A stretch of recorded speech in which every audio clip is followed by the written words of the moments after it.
السلام عليكم. بقول لكم قصة طفلة مؤلمة جدا، لكن قبل لا أذكر القصة أعزي الشعب السعودي بوفاة عبد العزيز الفقم، الحارس الشخصي والأمين للملك سلمان الله يحفظه. إذا مات الفقم في ملايين من الفقم اللي يحمون الحرمين الشريفين والمملكة والملك الله يحفظه. قصة اليوم: طفلة اسمها جنى مصرية الجنسية، دخلوها المستشفى قبل 4 أيام، مستشفى شربين المركزي في مصر. شنو قصتها؟ البنت هذه تعرضت لحروق من الدرجة الأولى، والمصيبة وين؟ إن الحروق في الأماكن الحساسة، أعضائها التناسلية. هني قامت الدنيا، واتصلوا على أبو جنى. وين كان أبو جنى؟ أمها وأبوها جنى، أمها وأبوها مكفوفين، انفصلوا قبل سنة، وقدرت الأم أنها تاخذ الحضانة وتربي جنى وأختها اللي أكبر منها بسنة سنتين تقريبا. ليش كانت تبي الحضانة؟ علشان تقدر تتحكم بالنفقة وتاكلهم. الجدة الملعونة هذه احتضنت جنى وأختها، لكن المصيبة جنى من اللي حرقها؟ احرقتها جدتها. شلون احرقتها؟ غطى الجدر، تعرفون غطى الحلة هذا الأول جدر، سخنته على النار وحرقت أعضاء التناسلية لجنى. ليش سوت كذي؟ المصيبة أكبر وأكبر. جنى لما دخلت المستشفى مو بس كان فيها حروق في أعضائها التناسلية، لا، جنى اتضح أنها تحتاج إلى عملية بتر ساقها الأيسر. ليش؟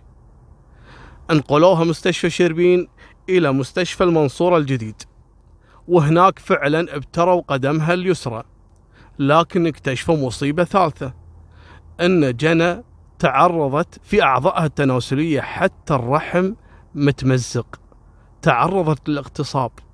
المصيبة الرابعة أن اللي اغتصبها خالها، الله لا يرحمه.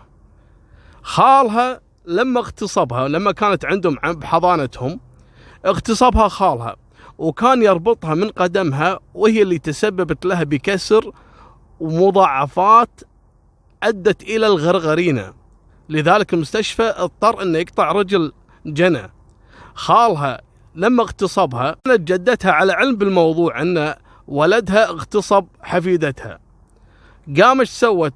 راحت أخذت جنى وسخنت غطاء الجدر أو الحلة، وحرقت الأماكن الحساسة علشان تغطي عن الجريمة اللي ارتكبها ولدها، وإنه في محاولة للترقيع الغشاء البكارة يعني. لكن يا الله يا الله، شنو جرم، شنو وحوش. البنت بعد ما تم قطع رجلها اليسرى علشان ينقذون حياتها من الغرغرين اللي كلت جسمها، اكتشفوا انها فيها فشل كلوي. ليش؟ بعد صار لهم يومين ما وكلوها ولا شربوها. لا اله الا الله محمد رسول الله. توفت جنى امس، وتم دفنها بتشييع كبير من اهالي المنطقة، اللي بعدين اكتشفوا القصة. ابوها شنو قصته؟ ليش ما كان يدري؟ شلون وصلت جنى للمستشفى؟ جنى بعد ما طاحت عليهم في البيت ودتها جدتها المستشفى، وهني اكتشفوا الواقعة كلها، وراح أبوها للمستشفى، وراح أخذ كذلك أختها الكبيرة. لكن الحمد لله أن أختها اسلمت من عملية الاغتصاب ومن العملية الوحشية، لكن كذلك كانت متعرضة للحروق في جميع أجزاء جسمها. طبعا تم إلقاء القبض على خالها الملعون، وكذلك جدتها الله لا يسلمها، وتم حجزهم على ذمة التحقيق، والناس تطالب بإعدامهم. وصراحة الإعدام أصلا شوية، وهذا رحمة لهم إذا تم إعدامهم. هذا المفروض ما يعدمونهم، هذا المفروض يعني كل يوم والثاني ياخذون قطعة من جسمهم، يعني ما يخلونهم يموتون، لا حرام أصلا يموتون. المهم مالكم بالطويلة يا جماعة، انتبهوا على عيالكم. العيال والأطفال هذه ذمة وأمانة، ذمة وأمانة.